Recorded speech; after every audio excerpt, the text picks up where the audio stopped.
बिस्मिल्लाहिर्रहमानिर्रहीम। अस्सलाम वालेकुम। आज हम बनाएंगे बेहद मज़ेदार और निहायत ही सॉफ्ट पूरियाँ बनाने की रेसिपी। साथ में बाज़ार से मिलने वाली पूरियों के साथ चने भी बनाएंगे और साथ में हलवा। रेसिपी इतनी आसान और इतनी सिंपल है कि आप आसानी के साथ इसको घर पर बना सकती हैं। इसका टेस्ट बिल्कुल बाज़ार जैसा बनकर तैयार होगा। तो चलिए मज़ेदार सी हलवा पूरी और साथ में चने बनाना शुरू करते हैं। सबसे पहले साफ खुले बर्तन में डाल देंगे मैदा। ये 2 कप मैदा है। सबसे पहले हम सिंपल इसके अंदर नमक डाल देंगे टेस्ट के हिसाब से और सादा पानी से हम इसको गूंद लेंगे। जिस तरह से हम नॉर्मल घर पर आटा गूंदते हैं इस तरह से हमने थोड़ा थोड़ा पानी डालकर हल्के हाथों से इस तरह से हमने इसको गूंद लेना है। सारा पानी नहीं डालना, थोड़ा थोड़ा पानी डालकर इस तरह से हमने इसको मिक्स कर लेना है। देखें आटा जो है हमने अच्छे से समेट लिया है। अब हमने इसकी ज़बरदस्ती मुक्की लगा देनी है। अब बर्तन को हम हटा देंगे और काउंटर पर इस तरह से रखकर आटे को हम इस तरह से अच्छे से गूंद लेंगे ताकि ये ज़बरदस्त सा स्मूथ सा आटा तैयार हो। इसके बाद वापस उसी बर्तन में हम डाल देंगे, इसके ऊपर हम डाल देंगे 2 चम्मच ऑयल और इसको हल्का से इसके ऊपर ऑयल इस तरह से लगा देंगे और इसको कवर करके हम साइड पर 30 मिनट के लिए रख देंगे। अब देखें यहाँ पर 1 कप चने हैं जिनको हमने भिगो दिया था। रात भर भिगोने के बाद इसका पानी जो है वो हमने निकाल दिया है। अब देखें इसको चनों को हम डाल देंगे प्रेशर कुकर में। इस तरह से डालने के बाद हम आधी चम्मच डाल देंगे नमक और साथ में इसके अंदर डाल देंगे पानी। पानी चनों में हमने इतना डालना है कि चने जो हैं वो पानी के नीचे अच्छे से डिप हो जाएं। अब प्रेशर कुकर का ढक्कन बंद करके हम इसको 20 मिनट के लिए पका लेंगे। तो देखिए 20 मिनट के बाद ढक्कन खोलकर हमने चेक कर लिया है। चने आप देख सकते हैं बिल्कुल अच्छे से सॉफ्ट हो गए हैं। आपने इनको अच्छे से गला लेना है। अब देखिए इसको हम साइड पर रख देंगे। अब एक दूसरी कढ़ाई में डाल देंगे 1 कप ऑयल। इसके साथ ही हम इसके अंदर डाल देंगे प्याज। एक मीडियम साइज़ का प्याज बारीक काट कर इसके अंदर डाल देंगे और देखें इस तरह से जब प्याज हल्के से सॉफ्ट हो जाएंगे तो 2 चम्मच हम डाल देंगे बारीक चॉप कटे हुए लहसुन के जवे। तो देखिए दोनों को हमने हल्का सा फ्राई कर लेना है। यहाँ पर प्याज में हमने कलर नहीं लाना, बस हल्का सा हमने इनको सॉफ्ट कर लेना है। अब आधी चम्मच नमक डाल देंगे, 1 चम्मच पिसी हुई लाल मिर्च, 1/4 चम्मच हल्दी पाउडर और 1 चम्मच धनिया पाउडर डालकर इसको हम अच्छे से मिक्स कर लेंगे। देखिए मिक्स करने के बाद हम इसके अंदर पानी डाल देंगे। पानी ये वो वाला पानी है जो कि जिसमें हमने चनों को बॉयल किया था। तो ये 2 कप हम इसके अंदर पानी डाल देंगे। साथ में डाल देंगे बॉयल किए हुए चने। ये डालने के बाद इसको हम एक दफ़ा मिक्स कर लेंगे और 1 से 2 उबाल आने तक हम चनों को पकने के लिए रख देंगे।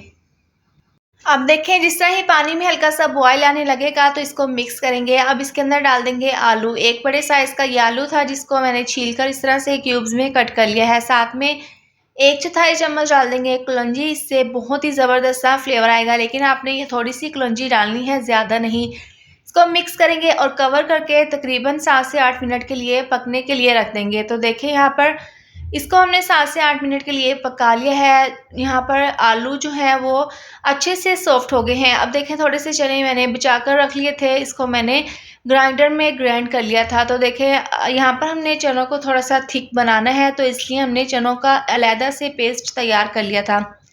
ये डालने के बाद इसको हमने अच्छे से मिक्स कर लिया है। आप इसकी थिकनेस चेक कर सकते हैं। इसको हम अब साइड पर रख देंगे क्योंकि ठंडा होने के बाद ये मज़ीद जो है चनों का जो सालन है ये गाढ़ा हो जाएगा। तो ये ज़बरदस्त से पूरियों के साथ चने हमारे रेडी हैं। इसको हम साइड पर रख देंगे।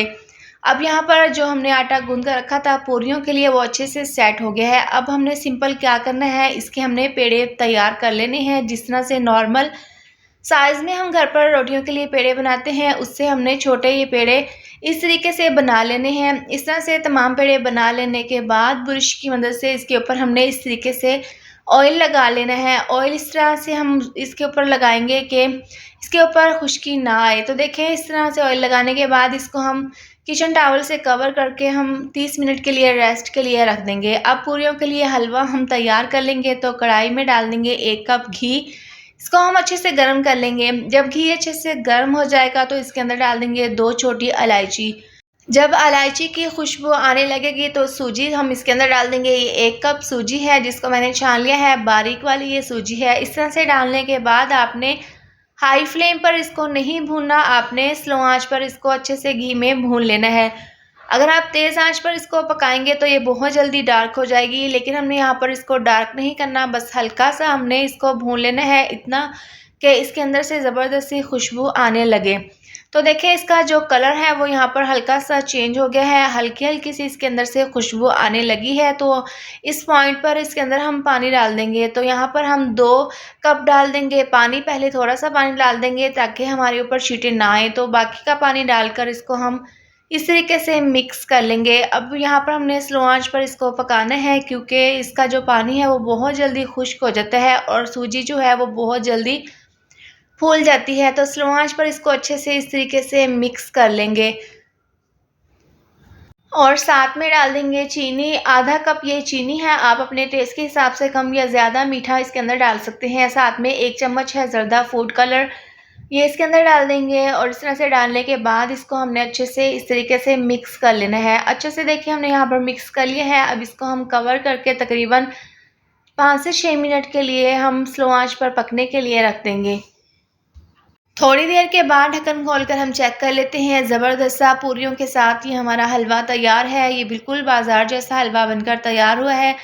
और देखें जो बाज़ार से हम पूरियाँ ख़रीदते हैं तो इस तरह से पतला सा उसके साथ हलवा मिलता है। अब इसको हम साइड पर रख देंगे। जो पूरियों के लिए हमने पेड़े बनाकर रखे थे, देखिए एक पेड़े को हम इस तरह से हल्का सा हाथों पर पहले बेल लेंगे, फिर इसको हम काउंटर पर रख देंगे और हल्का सा इसके ऊपर मैदा लगाकर इसको पहले हाथों से इस तरीके से अच्छे से सेट कर लेंगे और फिर बेलन की मदद से इसको हम बेल लेंगे। देखें जो हमने इसके ऊपर हल्का सा मैदा डस्ट किया था वो बिल्कुल गायब हो गया है, अच्छे से इसमें अब्जॉर्ब हो गया है। तो देखें इस तरह से हमने एक पूरी जो है वो तैयार कर ली है। अब यहाँ पर दूसरी पूरी जो है वो भी मैं आपको रेडी कर दिखा देती हूँ। देखें इसके ऊपर हम कोई भी मैदा नहीं लगाएंगे, ये ना ही आटा लगाएंगे। तो इसके ऊपर हम सिर्फ ऑयल लगाएंगे, हल्का सा हाथों पर ऑयल लगाकर पूरी को अच्छे से इस तरीके से सेट कर लेंगे। ये दोनों तरीके बेस्ट हैं। अगर आप हल्का सा मैदा लगाकर भी पूरी को हल्का सा बेल लेंगे तो भी आपकी पूरी ज़बरदस्त बनेगी। अगर आप इस तरह से भी ऑयल लगाकर हाथों से पूरी को सेट कर लेंगे तो ये भी बेस्ट तरीका है। दोनों तरीके सही हैं। तो देखें इस तरह से तमाम पूरियाँ हम रेडी कर लेंगे। अब पूरियों को हमने फ्राई कर लेना है, पका लेना है। तो कढ़ाई में ऑयल को हमने गरम कर लिया था। एक पूरी हम इसके अंदर डाल देंगे और इसको हम एक साइड से पका लेंगे। आपने यहाँ पर पूरियों को ज़्यादा नहीं पकाना, चंद सेकंड के लिए एक साइड से पका लेने के बाद इसकी साइड को चेंज कर देना है और दूसरी साइड से भी हल्का सा इसी तरह से इसको पका लेना है।